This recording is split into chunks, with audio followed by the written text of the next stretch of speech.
Hello everybody and welcome back to a very awesome episode of Microsoft Flight Simulator, as today we discuss a massively improving update to the fly-by-wire simulations freeware A380. If you are interested in any of my tutorial guides for Microsoft Flight Simulator, or simply interested in supporting the channel, consider joining me on Patreon. Patreon subscribers level tier 2 and above have access to all of my guides, as well as any future guides that come down the road. Patreon link can be found in the description below.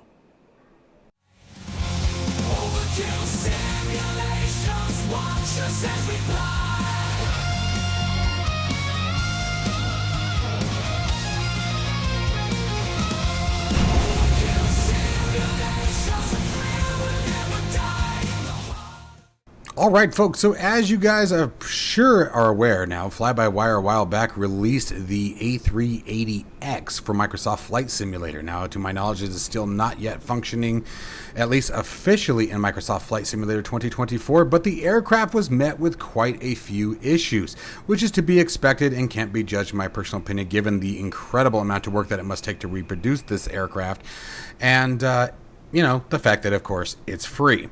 But FlyByWire, being FlyByWire, never stops their work and continues to develop this amazing aircraft into something that is going to be truly outstanding, much like I would imagine the A320nx or the A320 series, which, for those of you who may be unaware, is another very high fidelity freeware version of the A320 from Microsoft Flight Simulator. So if you're looking to get into your flight simulator experience into the commercial aircraft, the FlyByWire A320 is a great way to start, given the fact that it is 100% completely free, and it will get you in the door with just about any other Airbus aircraft. Once you learn the FlyByWire A320, you can determine whether or not you want to move forward into more high fidelity aircraft, such as like the Phoenix A320, which I will admit is probably the most advanced A320 simulation currently on the market today.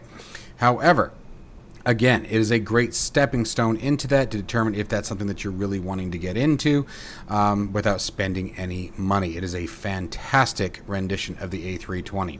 Now, moving us back into setting the expectations, let's get back into the A380. The A380 was probably one of the most highly anticipated aircraft to ever hit the simulator. To my knowledge, they are the only ones who have developed or have announced any kind of development of the A380 for Microsoft Flight Simulator that is up to any kind of level of realism.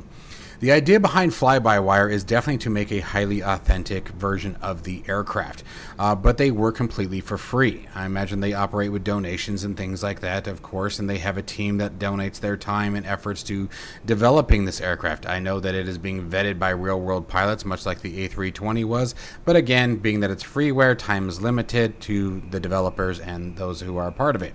So when it first launched for Microsoft Flight Simulator, everyone was excited, and I'm still very excited, but this is why I've held off on doing a guide on it. It came with a lot of bugs and issues, which again is to be expected, especially on release, and that you don't have a team that is able to do full-time development non-stop and being paid for simply the efforts of making the aircraft. But those bugs and features that were impacted have, for the most part, been resolved, and so today we're going to be talking about that. So as we step onto the flight deck of the A380, let's talk about the new patch version 0, give you an idea, version 0.13.0. Now this is for the stable update. This is not if you are on the development like I always use. You obviously have a bit more features, but it has certainly been noticed. So in the stable version of the aircraft, you have some things that we want to highlight above everything else. So first, the stable update features system fidelity upgrades. So again, speaking to that desire for a realistic and very authentic version of the aircraft.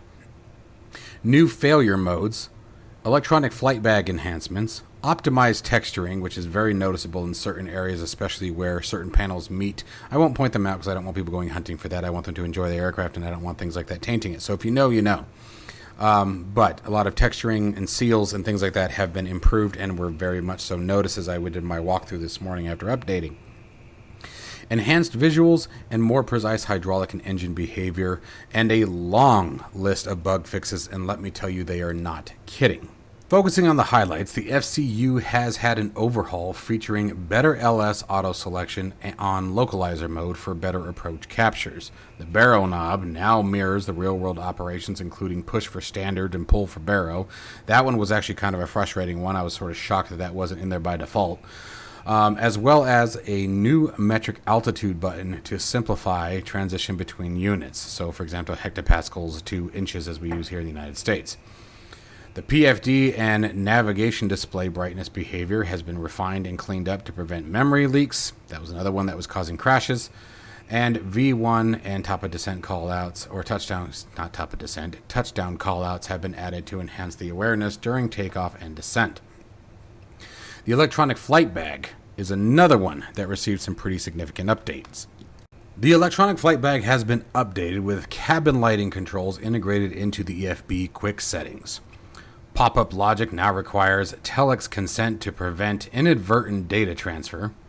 The flight management system, FMS or automatic flight control system, AFCS, has received, gosh, I can't talk this morning, has received layout fixes to improved readability, and the ATCOM Connect page has been added. Pressurization failure messages now adhere to ECAM standards, and the simulation rate has been improved, allowing support for up to 4 times to make those long hauls a bit more manageable. For those of you who don't understand what I meant by the sim rate, what they're referring to is I know a lot of people don't use this feature, is why I'm explaining it, by the way. But you do have the ability inside the simulator to increase the time of speed. So, for example, you can increase time passage by 2, 4. In the simulator, you can go all the way up to 16. However, there are many aircraft that if you exceed anywhere between 4 and 8, you'll start seeing some very awful behavior, especially on autopilot. They'll bounce up and down, change altitude dramatically, and it can cause things right up to a full-on crash of the aircraft. You know, like literally it will flip itself over and that'll be end game. So there's a lot of things that can go wrong as you speed the aircraft up too high or the sim rate too high. And so now they're saying that the A380X can support up to 4 times normal speed, which again will make, those transatlantic and, worldwide flights quite a bit simpler. A flight that would normally take you 16 hours now may only take you about 4. So that's what they're referring to on that, and that is a big thing. I'd like to see them get to 8X. I hope that's something that happens, but we'll see what happens.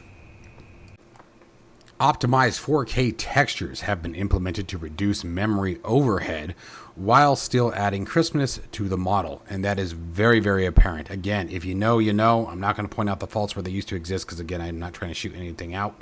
That's negative when it's no longer an issue. So, but if you know, you know.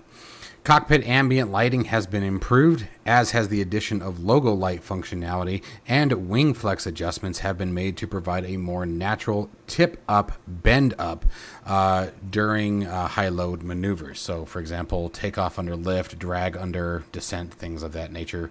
Any kind of more aggressive bank that you're going to see the aircraft or wings flex more accurately. Now, as far as finally the bugs, it is incredible. The fix that they did. So the bug fixes are far too numerous to mention. They just are, but I will have a link to the changelog down below, but they have made some massive improvements to this aircraft.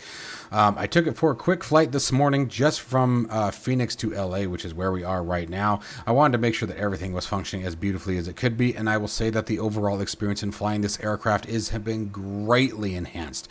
So if you're like myself and you've absolutely fancy the idea of flying the world's largest commercial aircraft currently in service today, this is definitely the time to do so. They have finally got it to a point where I would say that all of the game-breaking and immersion-crippling issues with the aircraft have been resolved. To the FlyByWire team, I hope you continue all of your work. Please don't ever give up on your work, as you guys do an amazing job with both the A320 and now the A380X. I can't wait to see as this aircraft continues to develop and what it develops into, and maybe it will inspire some competition down that road as well. And competition is always a good thing, in my opinion, as it inspires innovation. As always, my friends, I hope you enjoyed this quick video of the release of the fantastic update for the A380X. Remember, this is the stable release. You do not have to be on the development version in order to get all of these changes that I have mentioned today, and I absolutely recommend, given that it is a completely 100% free aircraft, that you download your copy today and give it a go. Please remember one more time that I do not believe that it has been officially supported in Microsoft Flight Simulator 2024, but I will give you a wink, wink, nudge, nudge that I know of certain people who have flown it successfully in 2024, but results may vary. Stay safe and healthy, folks. Have a wonderful weekend, and I'll see you in the next one.